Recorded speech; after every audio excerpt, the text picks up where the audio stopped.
Good morning, everybody. Thank you for joining on this. I don't know, is everybody in Edinburgh? It's raining here. It's a bit miserable, but it's a wonderful autumn day and we're all here together. So thanks for bringing some energy to us, and we hope we can engage you in some interesting conversation. So my name is Jessica Armstrong. I'm a project manager and creative producer. I work with design informatics in space, and I'm also on the steering group with Creative Edinburgh.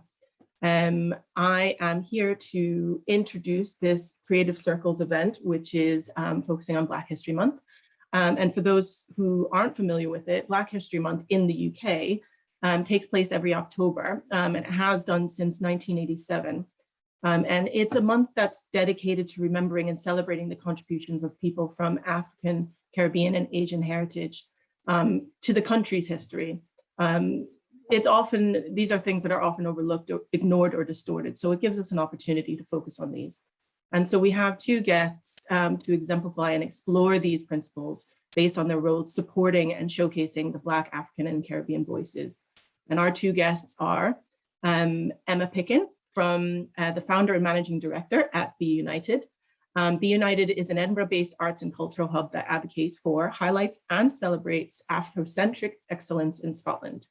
We'll hear from Emma shortly after I introduce our further guest, which is Yahya Barry, who's the chair of the board and head of research. I think if I got that right, but you can go into more detail, Yahya, as well as board member at Creative Scotland and researcher at the University of Copenhagen. Is that right?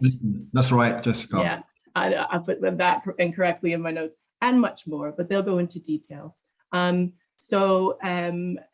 Yahya unfortunately can't stay with us for the full morning.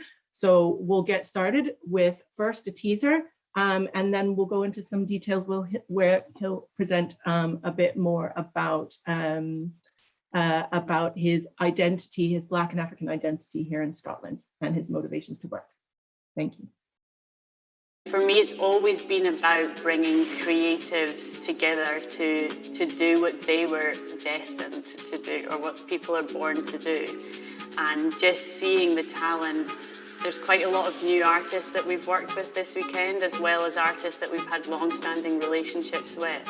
And just to see those links and connections, it's amazing. And it's inspired me personally, because it's just reminded me why as Be United we exist all over again, and why now more than ever the work that Be United do is so important, and it's so important in Edinburgh right now. Very powerful. Emma, how does it feel to watch yourself on screen? Oh, I'm so proud of this piece of work, so it makes me very happy every time we see it. Absolutely, absolutely. And just for those, I'll go and find the link to the full video. There is a much longer video that we can share and you can have a look at. But in the meantime, I'd like to pass over Yahya just now, and we'll hear more from Emma about her work at Be United. So over to you, Yahya. Oh there, good morning, everybody. Jessica and Creative Edinburgh team. Lovely to be here. And of course, our lovely participants, all 19 of them, including myself. Really great to be on this wonderful program. So when I think about Black History Month, it may come as a surprise that actually this will be my second year celebrating it, or recognizing it. And you may think, well, that's a bit weird for someone who outwardly professes to be a Black African Muslim, and makes that to be very much a part of almost their personal brand. And in response to that is because, well, my journey has not really seen me have to kind of embrace that until fairly recently. And that's because obviously, I'm a Gambian-born, London-raised, Arabian-speaking, Swedish national that finds themselves in Edinburgh. So when you have such, different multiplicities of your identity and these different intersections, it's very hard. Well, it's very hard to allow yourself to be boxed in. That's what I embrace anyway. I refuse to be boxed as, Black man or African man. But recently I've seen perhaps the need to embrace my Blackness more. And that's perhaps due to some experiences I've had where I did feel that perhaps my identity as a Black man was a reason for being subjected to such experiences. I'll keep it short anyway. So 2 years ago, myself, my family went on this journey embracing Black History Month. We took part in a Black Muslim family festival, and there was a whole array of different topics being explored from, let's say, what does it mean to be a Black African living in a diaspora kind of existence in Europe, embracing aspects of our history. Most recently, and a big shout out to Lisa Williams of the Edinburgh Caribbean Association, I went on a Black History walking tour, where she took me across the different sites across the city, starting from the Dundas Monument, across St. Andrew's Square, down to George Street, down to the various churches, opening our eyes to this often forgotten, as you said, Jessica, ignored and distorted history of Black peoples, knowing that people like Frederick Douglass came and gave a wonderful speech at Edinburgh, and that, there were different performances of Black people, intertwined in this wonderful Scottish fabric. So for me, it's very much a journey in progress. I keep myself open to it. My Blackness is an open Blackness. It's not, exclusive of other nationalities. My wife is a white Indigenous Scot. So what I use my Blackness for is to empower me to do this creative work that I do at Be United, where we're trying to provide this platform for the Afrocentric voice, which unfortunately has been marginalized, if we're going to be very honest.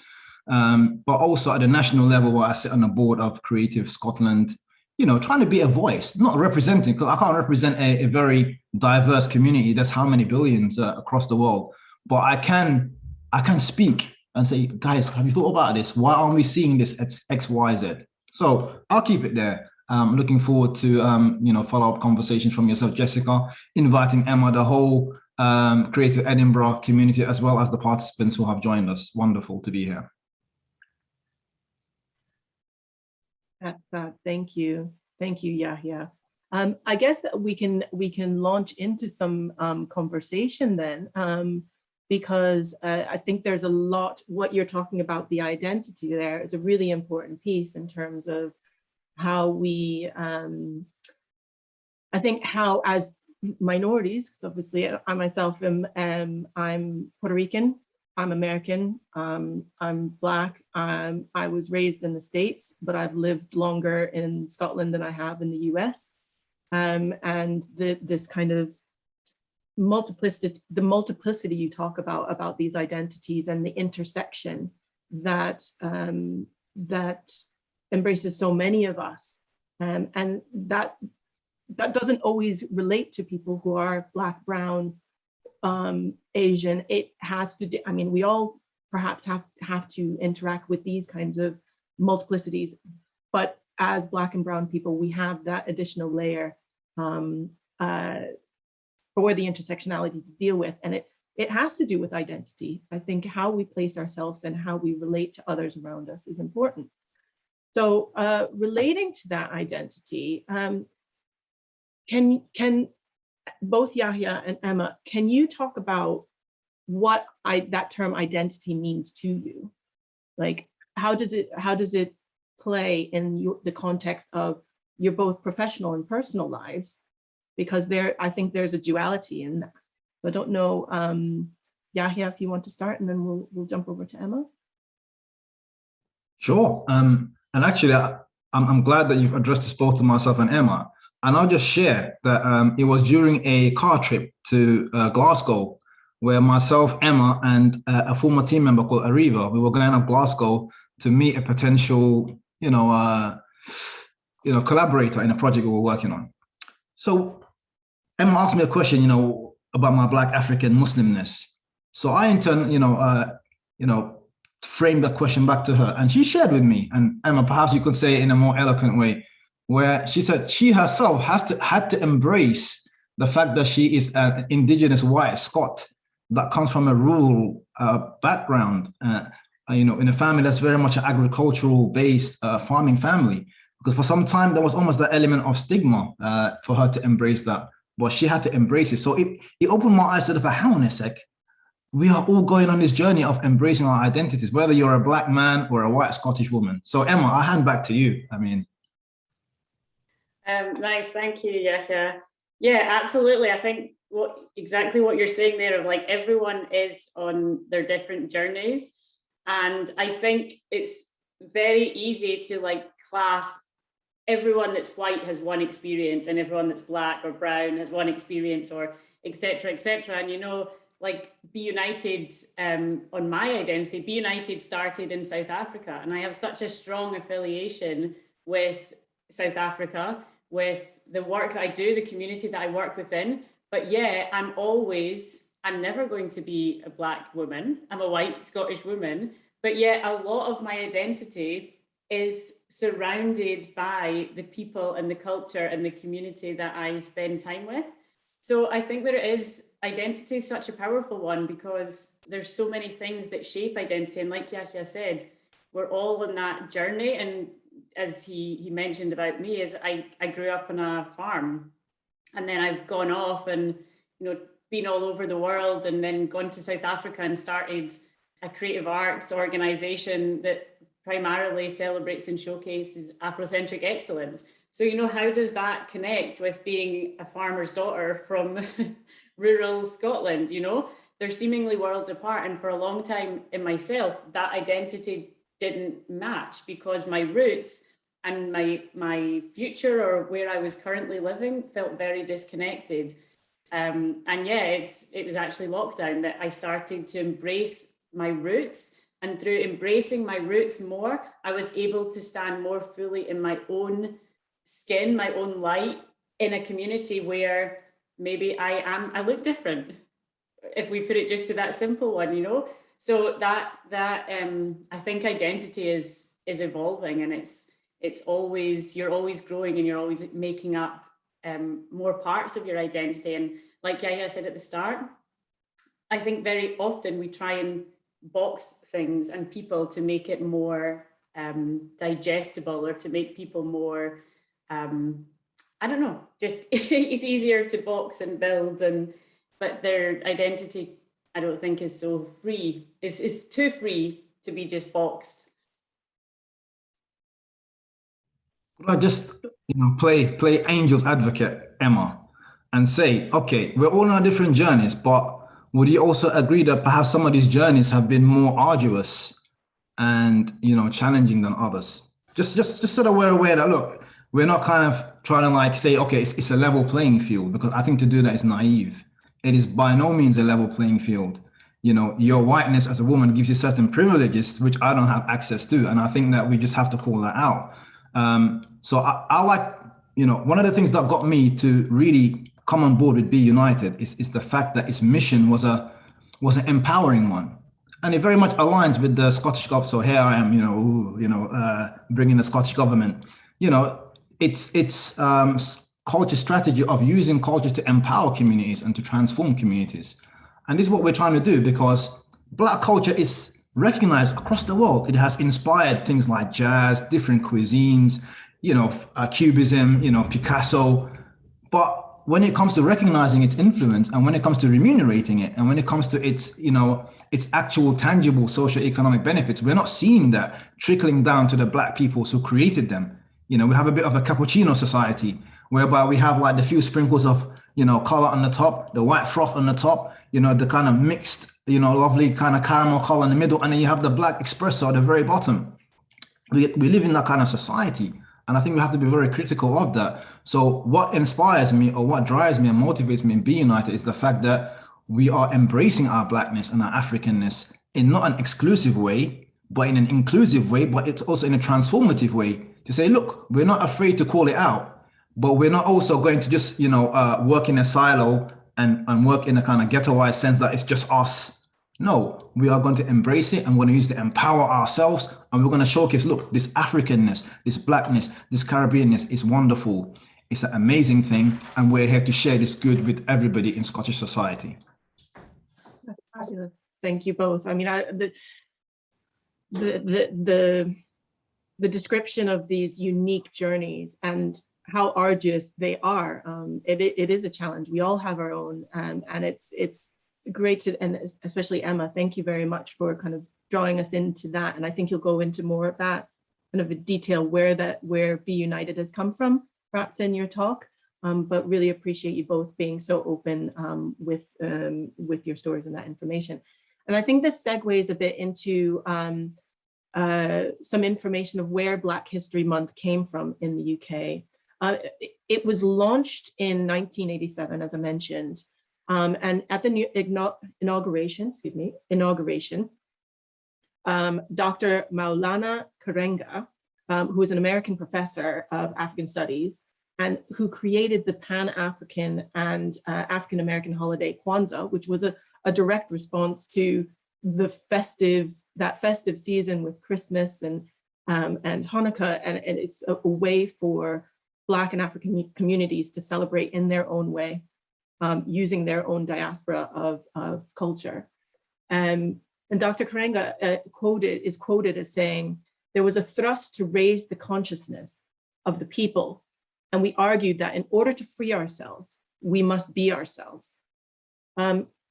For Yahya and Emma, I'm just saying this quote to you now for the first time. What does that mean for you in the context of the work that you're doing, in your mission, your mission to support the creatives in Scotland?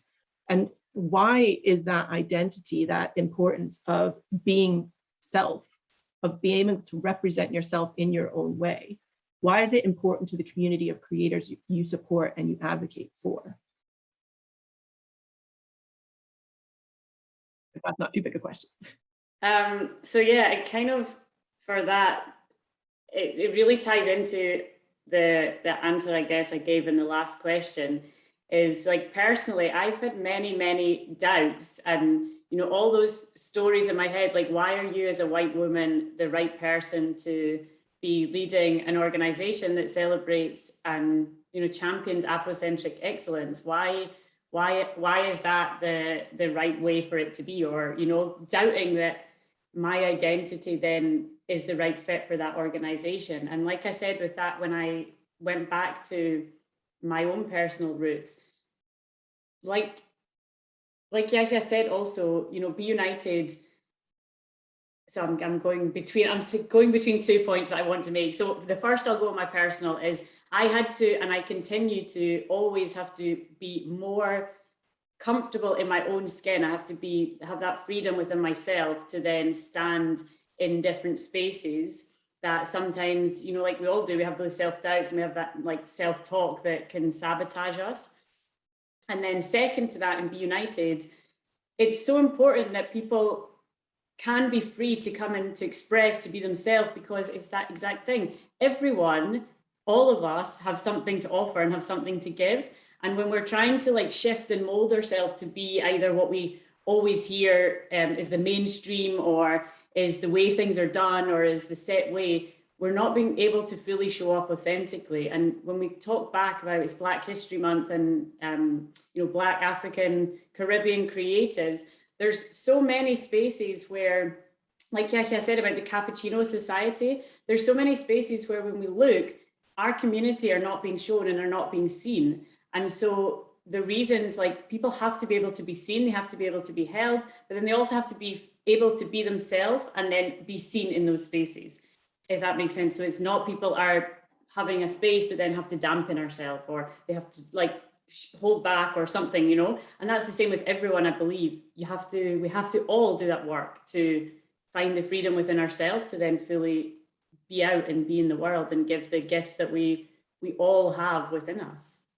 Absolutely, that's beautiful. And yeah, the cappuccino analogy, yeah, I mean, we can talk about that more, but that is like quite beautiful, which is, how do we mix and where do you place yourself and what do you identify with and how do you create belonging within that? Because I always have, and I still do, even at the age I am, still struggle with where do I fit in? How do I present myself? And it is that how I was raised and where I was raised. I mean, I've now stopped getting relaxers in my hair.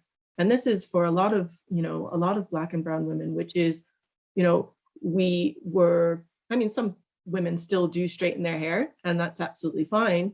But it was in order to fit in and in order to be accepted into society, you had to visibly fit in to that. And by having straight hair, which was the kind of acceptable white norm, you were able to do that. And still to this day, I still struggle with a generation above me who still thinks, "Ooh, what have you done to your hair?" There are comments from that, and I have to now educate up about, well, we don't have to worry about that anymore. We can be ourselves. We can wear our hair our own way without feeling like we're going to be rejected. But that's a whole other story. But yeah, Yahya, do you want to comment on that as well in terms of, you know, being yourself? You have all those multiplicity of identities. What is your experience with that, please? It's a beautiful couple of points that you ladies have made, and it's going to have to be my concluding contribution to this. I'm so sad that I have to leave midway, but I hope that what I say, you know, will open up further conversation. Absolutely, the quote that you said, in order to free ourselves, we must be ourselves. You know, for me, it reminded me of another principle that I was taught, you know, in all places in Saudi Arabia, you know, of all places, that, you know, the one who does not have something can't give it. So it's a principle, you know, it's a maxim. If you don't have something, you can't give it. So if you don't have money, you can't give charity. If you don't have knowledge, you can't teach. But likewise, if you don't love yourself and if you don't understand yourself, how can you give that love and understanding to other people? So absolutely. So it is something that's true. And just the other day, in the conference that I was at when we were having that conversation, Jessica, you know, in Spain, conference on Black Africans in Spain. And one of the researchers, a Black African Ivorian man, told me, look, we Black people, we don't love ourselves. So I asked him, is it because we don't know how to love ourselves, or we don't know that we don't love ourselves? And he was like, wow, you actually opened a whole set of different analytical questions for me, which I did not consider. So yes, absolutely, it's really important. And taking this back to Be United, again, and my own individual personal journey, why I got involved and why this is a creative sort of, you know, endeavor, is because I believe that through the creativity or through the creative industries, we are provided with opportunities to explore who we are, to understand ourselves better.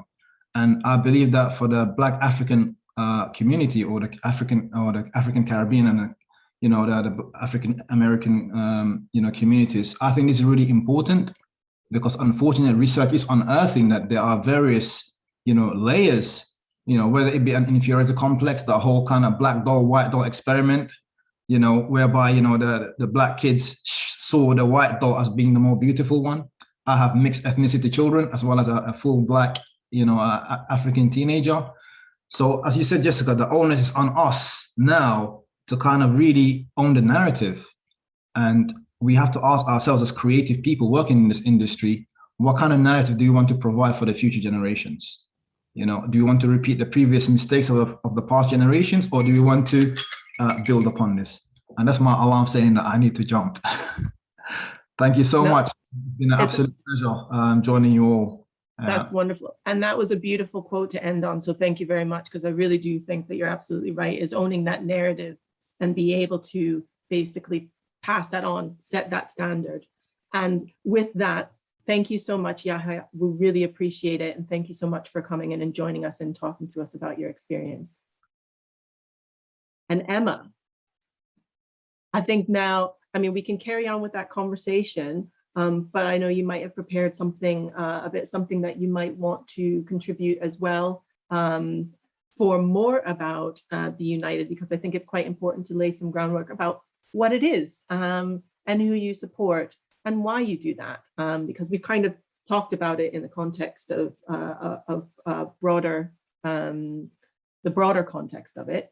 But if you can give us some more information about why you started it, when you started it, where it is now, and who you support and how we do that, and we can have a broader discussion about those. So I'll hand it over to you just now. Thank you. Great. Okay, so yes, I'm going to just give you a little bit more of a presentation about Be United, and because we're creatives on the line, I'm going to share my screen, so there'll be a bit of visuals. I will say now I'm very good at presenting. As soon as I throw in a second thing about thinking about skipping forward, etc., sometimes goes to pot. So let's see, we'll just dive in. You're absolutely fine.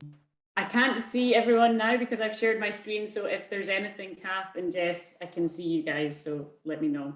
So Be United, like I said, this is the organization and the name. And I just want you to really keep that name in mind of Be United, and just to think about what those words actually mean and what they actually mean to you.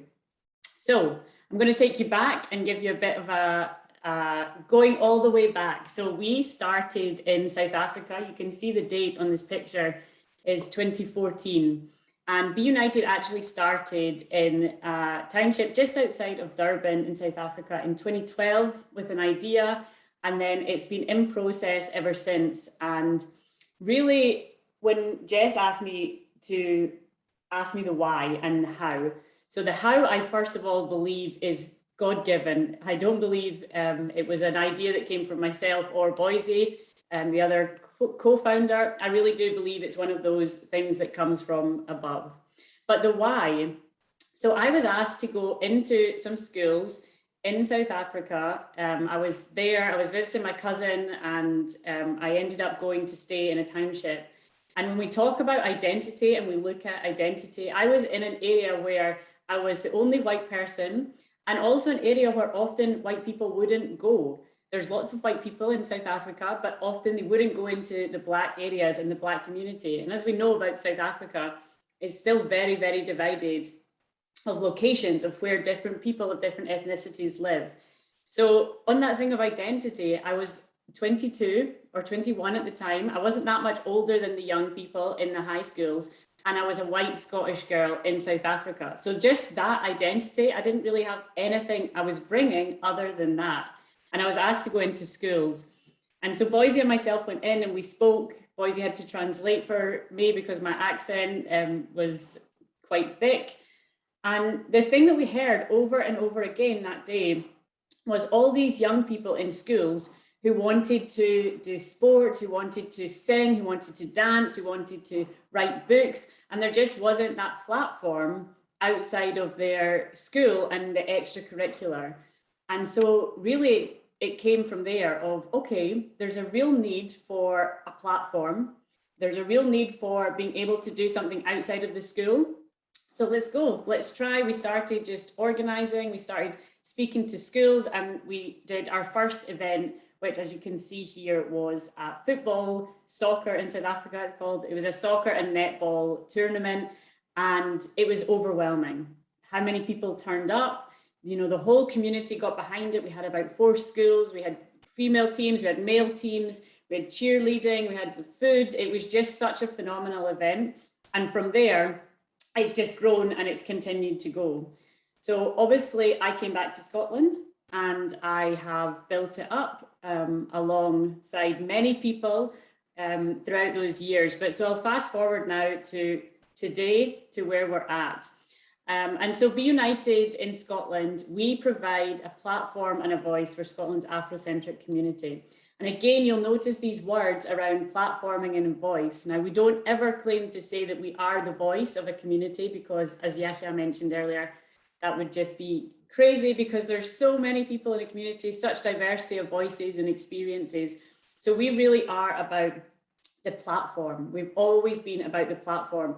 And again, like we said, you know, about the Cappuccino Society of these, the inclusiveness, etc. Our platform always offers to uplift, but also to springboard, to highlight, and just really to bring more representation, visibility. And I'll get into a bit more of those later. I'm going to talk to you about some of the pillars. So that's our whole methodology, is to provide a platform.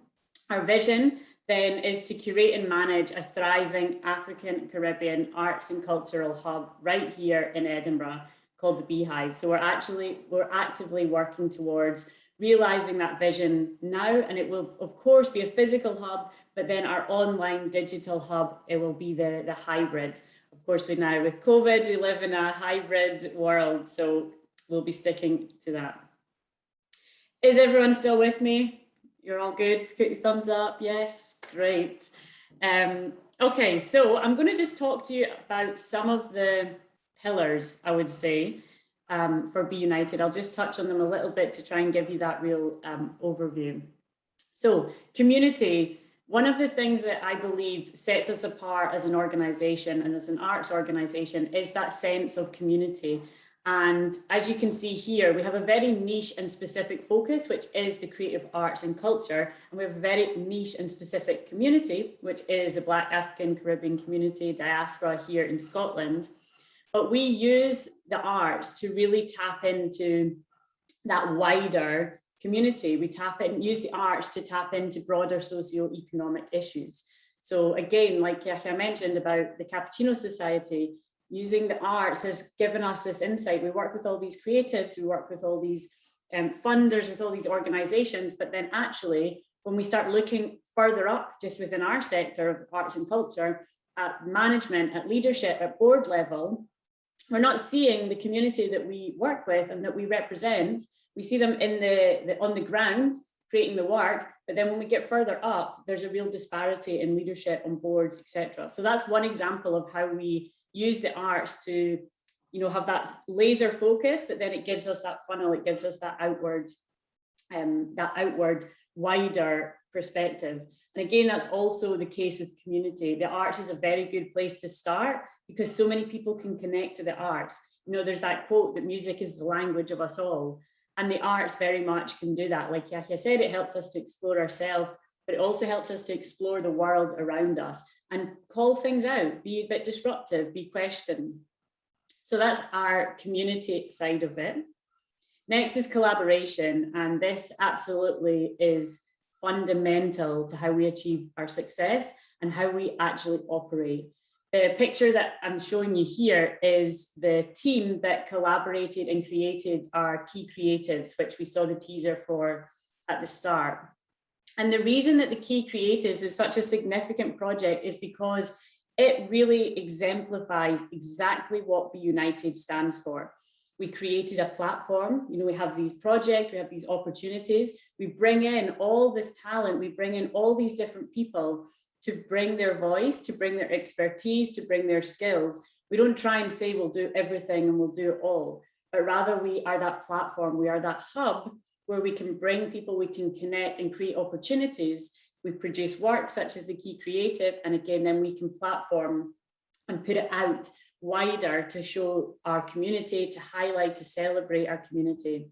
And again, collaboration, without collaboration, you're doing a hell of a lot of work yourself as an organization, as an individual. There's a lot of freelancers, creatives on this call, and you will know also just how important collaboration is when you're trying to create new work, when you're having ideas, etc.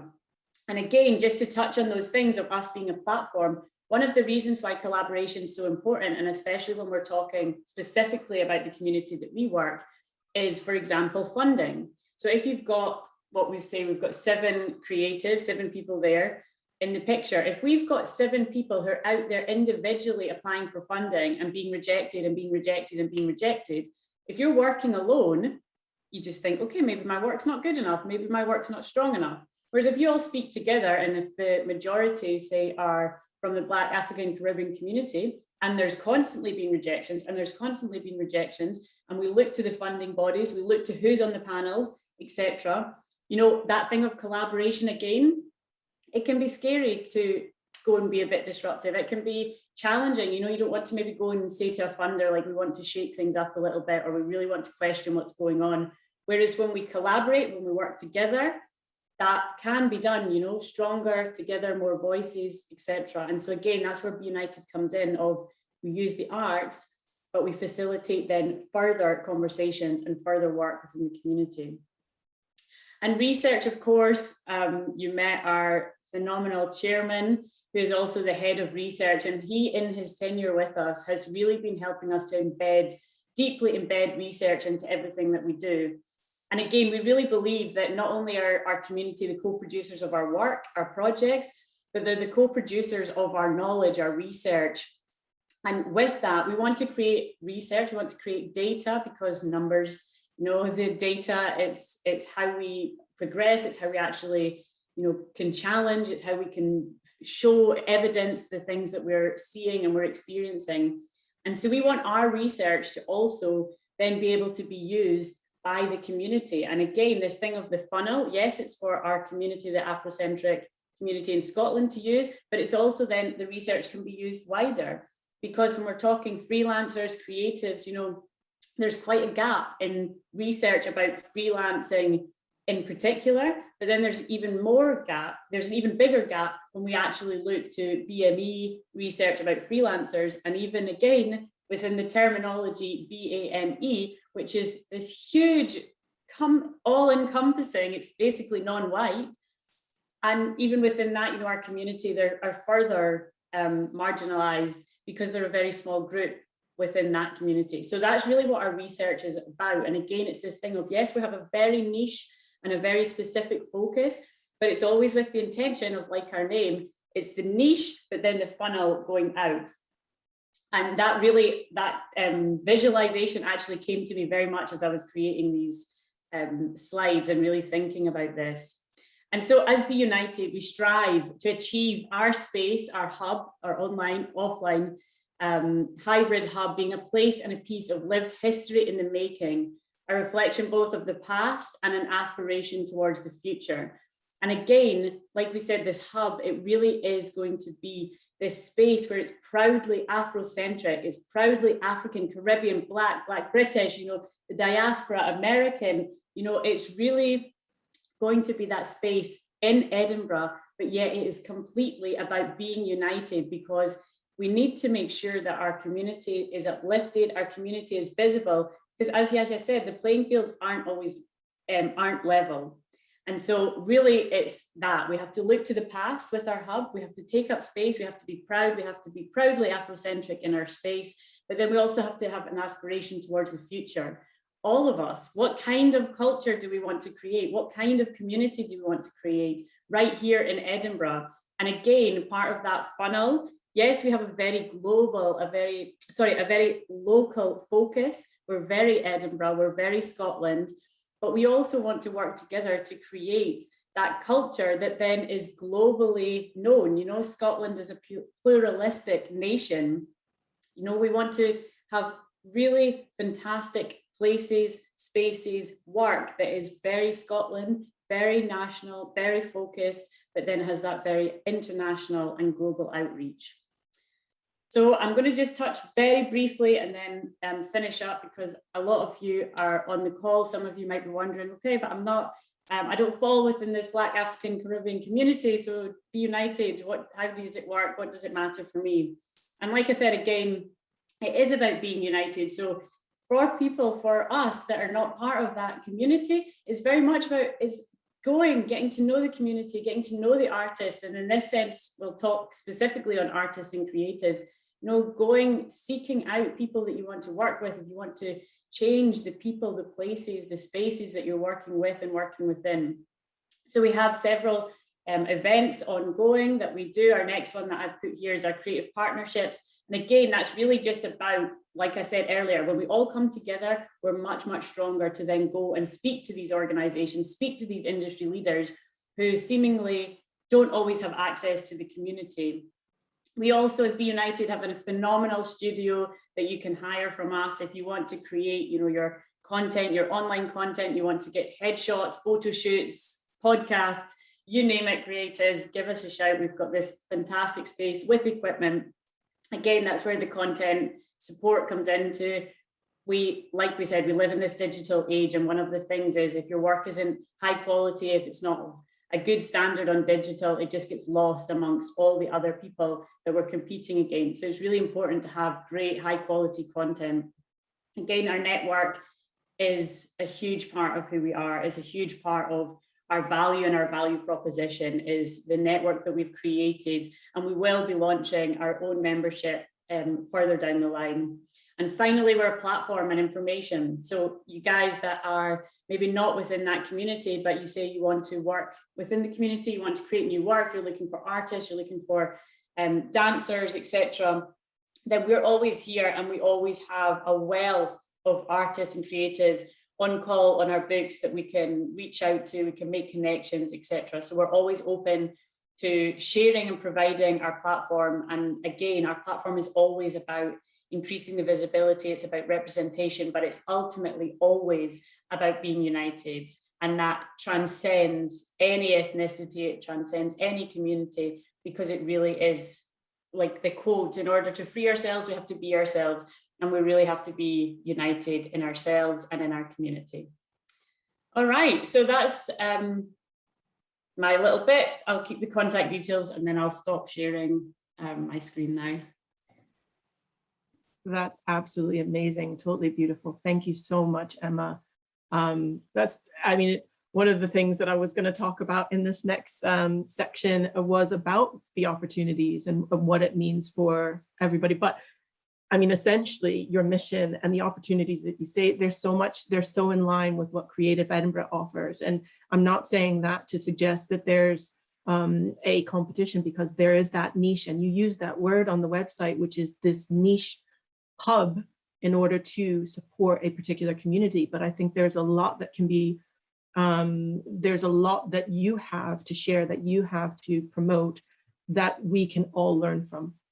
So let's keep that dialogue going. Let's continue to collaborate, and I'm sure plenty in our community will be interested in ensuring that we stay connected with you. So I wanted to ask one question, and then there are a few questions that have come from the audience, so we'll open it up there. So if anybody else has anything they want to ask Emma, please put it in the chat and we'll pick that up. But you talked about, extending, right now the focus is on Edinburgh, Scotland, but it's about building this larger community beyond Edinburgh. What are the challenges, do you think, that exist in trying to extend beyond Edinburgh? What in the messages and what in your activities might challenge you to getting to that? And therefore, what do you think could help that? Who can help you with that? Yeah, so it's a great question, because I think it depends in which way that you're wanting to extend out and extend globally. And just from us with our beginnings in South Africa, one of the things that we tried to do originally was we tried to build the organization as one across the two countries. And so that was the same. We had our individual local focuses in the two countries, but we had that more global international outlook. And in that instance, because we were trying to actually run programs and projects across the two countries and under one banner, the challenges, of course, were, are you as an organization strong enough to be able to hold global or international work? And once doing a couple of tours, a couple of international projects, we realized that actually, no, we were not strong enough as an organization. And it was so much weight that both sides had to bear, that we realized we had to separate and build our own strength and structure. So that would be the first thing I say, is you have to, in your localness, be really, really strong, because it is a lot of weight as soon as you try and do anything that's then global and going out. And that's the same, I guess, for creatives as well. When you're working as a freelancer, when you're working yourself, your work has to be very strong, and you have to be very connected in your community and supported in your community at all different levels. You have to have people buying tickets, you have to have funders being able to support your work, etc., to be able to go out globally. Whereas I think now, because of because of COVID, and because of there being much more willingness to work online globally, now our global outlook is much more rooted, I guess, in Edinburgh and Scotland. And the Key Creatives being an example is about creating really high quality content and really high quality work that can be very easily exported and shown on an international platform. And again, just going back to Yahya, if you looked at his, Gambian born, London raised, Swedish national, Arabic speaking, if Yahya as one person is in the Key Creatives, he has got such a global outreach already. And that's really what we're doing, is honoring the localness of all of our creatives, all of our people, all of our organization, but creating quality content that can then be shared outwards without us having to physically at this stage go and do it. And that then, I think, overcomes a lot of the challenges and the weight of the physicality of doing this international and global work. Yeah, I love that, because you do have to do a lot of work for yourself centrally or essentially within that local context or within a community. So yeah, again, going back to, you know, the mission statements, the values very much connected to what we do at Creative Edinburgh. So yeah, again, let's keep those conversations going. Couple questions that have come through. I know Kat's dropping them into a document for me. So Andrew has raised, one of the things that I did want to ask you about as well was around the activities happening through Black History Month that perhaps you're supporting or that you're engaging with, or any other organizations within Edinburgh or Scotland that you're engaging with. And Andrew has asked, are there any cultural events which celebrate the similarities and contrasts between Black and white music? Now, we have shared a couple of suggestions in the chat, and that included, I put the Edinburgh Multicultural Festival. There's a lot of music kind of driven in there. Kat's added the Tinderbox Collective, and there was one more, which was for the, help me out here, there was another one. And was there not another one? Oh, well, I think we'll catch. Okay. Sorry, what was that, Kat? It was just those two, sorry. Oh, was it just those two? Okay. Because I thought there was another one, but we can add some of those in the chat after. So so Andrew, I don't know if that's been useful, but I'm sure, Emma, are there any other ones, any other collaborations or partnerships that you have that you can share? Yeah, so Be United, we don't at this moment in time officially do something within Black History Month, because we really are about celebrating and acknowledging the contribution of the Black African Caribbean community in Scotland all year round, all the time. But there are amazing things happening. So an organisation that definitely is worth having a look towards is the African Caribbean Society of Scotland, ACSS. And they just had a barbecue in the park just the other week as the kickoff to Black History Month. And they're a great organisation because, again, they champion the community, but then there's a lot of work they do around families. And as Yahya spoke about, his own personal circumstances of, he's a Black African Muslim and he's married to a white native Scottish woman. And, you know, there's a lot of families that come to the ACS events. And so there really is that beautiful diversity of people, of experiences, of cultures that come to their events. So they're definitely one to check out. And another one, and this is quite a new organisation, and it's called Black Ed, and it's based in Edinburgh University, and they're really doing great work specifically focused on universities. And they've got an event coming up, I think it's the 22nd of October, and it's going to be like a masquerade ball. It looks absolutely spectacular. I think it'll be a fabulous event. So I'd definitely say to check out Black Ed as well. And I can put links down below.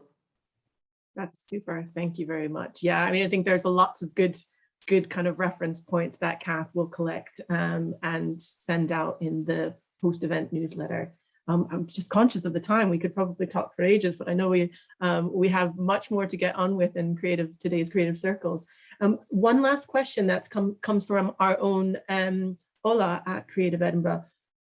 Would you agree that Black, Caribbean, and African creative practitioners are often steered towards a certain way of using their creative freedoms? Do you have a comment on that? Yeah, absolutely. I mean, there's several things that we hear oftentimes, and that is very much like if someone, for example, an artist pitches work to festivals, to theatres, to, you know, whichever, quite often can be very quickly pigeonholed to, oh, well, there's Black History Month, or, oh, we're doing this this session that's about looking at the history and slavery and colonization. So there's these very quick pigeonholes that can happen. Another thing that we see time and time again is that quite often our creatives are asked to come and perform or asked to come and do work, but there's no budget to pay you. And quite often we see that is because this thing of mainstream versus what the sidelines is, that a lot of creatives will not be invited into the mainstream spaces. Yes, many will, but there's oftentimes this thing where it's like community events and community spaces that then along with those community events and community spaces is there isn't budget for paying artists and creatives. So that's one of the things that Be United's very, very committed to, is showcasing the professional excellence of artists and creatives so that everyone can see, see the wonderfulness. One of the artists that we programmed in the Key Creatives actually performed with his choir at the Edinburgh International Festival this year. And that was so significant. They've created this phenomenal musical, and there they are representing not just themselves, but their whole community on the stage. And they were only the third ever, it's a South African or Southern African musical, the third Southern African piece that's ever been at the International Festival. So yeah, absolutely.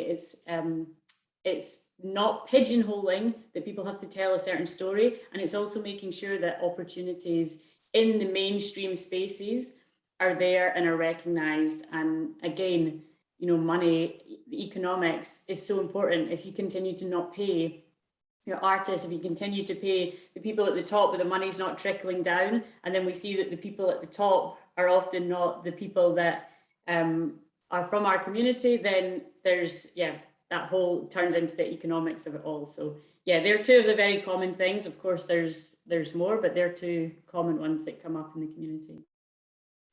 That's super. Thank you very much for sharing that, because I think, where do we recognize, but without pigeonholing it into something that is, well, it must fit in here because of a cultural context or cultural reference to it. So I'm very conscious of time. Thank you very much for sharing. I don't know if you have any last statements that you want to make. Also, let us know. I think Kath will probably put this in the post-event letter as well, which is, how do we find you? Where do we find you? How can we connect? I don't know if there's anything in particular, any events or activities that are coming up that you are hosting or promoting that you would like to shout about just now before we close the session. Yeah, so we're on socials, Instagram, Facebook. Check out our brand new website. It's absolutely wonderful. Of course, go and check out Key Creatives. We program and promote 10 amazing creatives in that.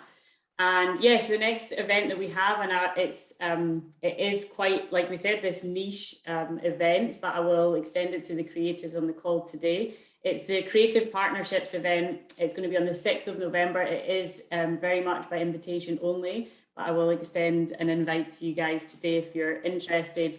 And it really is, again, that platform for our creatives to come together and share some of their experiences, network. It's across all of the 16 creative industries within Scotland.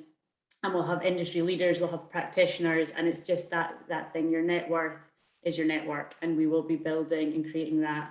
If you want to support Be United, like I said, we've got the studio, we've got all these things that we offer. We will have new merchandise that I'm repping today coming soon. And the one thing that I will leave you with is, if you really do also want to support Black History Month, if you want to go and support the community, economics is powerful, money is powerful. Look where you're spending your money, look where the businesses you're investing into, look at the events that you're going to, the things that you're doing. And if not in Black History Month, then throughout the year, but go and find the organizations that are doing amazing work in Edinburgh, find the creatives, go and support their shows. There really is so much happening specifically within our community. We call it the Afrocentric community. There's so much happening. There's so much amazing work. So yeah, go and spend some money. That's a great way to really support any community. And you guys yourself will know that as creatives. So yeah, that's where I'll leave you. Absolutely. Thank you so much, Emma. Really appreciate that.